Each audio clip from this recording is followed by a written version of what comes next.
Most runners trying to get faster are making the same mistake at every level. They add speed, keep the mileage, train themselves into the ground. I did this for years. 3 injuries with minimal improvement. Then I changed one thing about my weekly structure. My 10k went from 60 minutes to 40 to 30. In this video, I will explain the exact plan that I followed and will add a link to the plan in the description. Whether you are trying to break 70 minutes, 55 minutes or a 42 minutes, this structure works because the principle do not change, only the numbers do. And I will show you how to adjust it for your level before this video ends. Here is what actually happens at every level. You want to get faster, so you add hard sessions. Keep everything else, mileage stays high and intensity climbs. Recovery never catches up. You land on the gray zone. Not easy enough to recover, not hard enough to adapt. Studies shows that runners spending more than 20% of weekly volume in zone 3 have 3 times higher injury risk over a 16-week block. The fix is not skipping the threshold sessions, but in controlling which sessions are actually hard. Today I will also show you threshold workouts, how to pace it using the heart rate and the recovery window that most runners are completely wasting. I am preparing for the Bangalore TCS World 10K, a hilly course, so not chasing a PB there, but the preparation is the point. My weekly mileage is at 60 kilometers per week to keep the marathon pace alive and also to become faster at 10k. Your number might be different, but this ratio stays the same. I am keeping 80% of all my running easy, 20% hard. Easy means zone 2, heart rate roughly around 60 to 70% of my max HR. Most runners drift above this without realizing it, and that is where the gray zone. The entire week is built around one hard session, Thursday. Threshold repeats. Everything else is genuinely easy. The threshold session is about 6 to 8 kilometers repeat, 1 kilometer each, and in between 2 minutes rest. This is a 7 out of 10 effort. Uncomfortable but controlled and not desperate.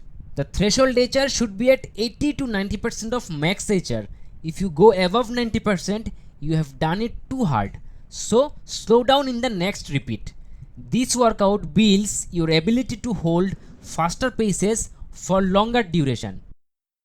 But the workout is not the real secret.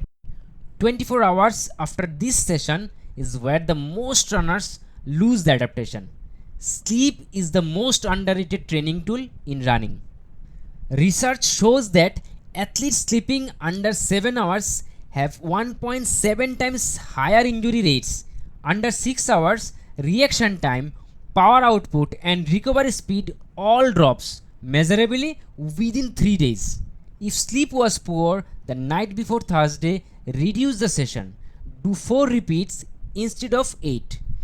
Friday is your rest or zone 1 day. That's the rule. This is the part most training plans will never tell you. How hard your hard sessions should be depends on your recovery, not just your fitness. Life stress counts as training load. A tough week at work, poor sleep, family pressure, your body does not separate these stress from running stress, as it is all the same for your system. A 2023 study found that adjusting training intensity based on your HRV and sleep quality reduced overtraining injuries by 41% in recreational runners over a 6 months of period. So on a green week, run the full threshold session. On a amber week, run 4 to 5 repeats. And on a red week, replace the threshold with zone 2 run. Remember, there is no shame in a red week. The shame is in ignoring the signals and getting hurt. And here are 2 most important pieces that most runners skip, which often keeps them stagnant for a long time. Strength training and deload weeks. I used to do 5 gym sessions per week, but that was too much for me to recover from. So I reduced it to 3 sessions. But strength training for a runner is a must. We simply cannot avoid it. And every 4th week is a deload week. The volume drops about 40%, No hard sessions, only zone 2 running. Both of these combined together has significantly reduced my injuries and helped me to stay sharp and progressive over a long period of time. Remember, consistency beats intensity almost every time. Now the section I promised at the start. The structure is same for every runner. The numbers change. Adjust based on three things: your weekly volume, your recovery capacity, and your sleep. If your recovery is green, you can move up a row. If your recovery is amber or red, drop back a row for that week. No exceptions.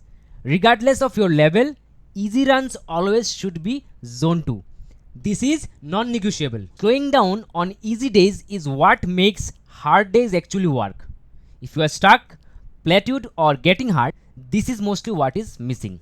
If this helped, consider subscribing. I share what I learned from my own training every week. This is Virajology, trained with understanding.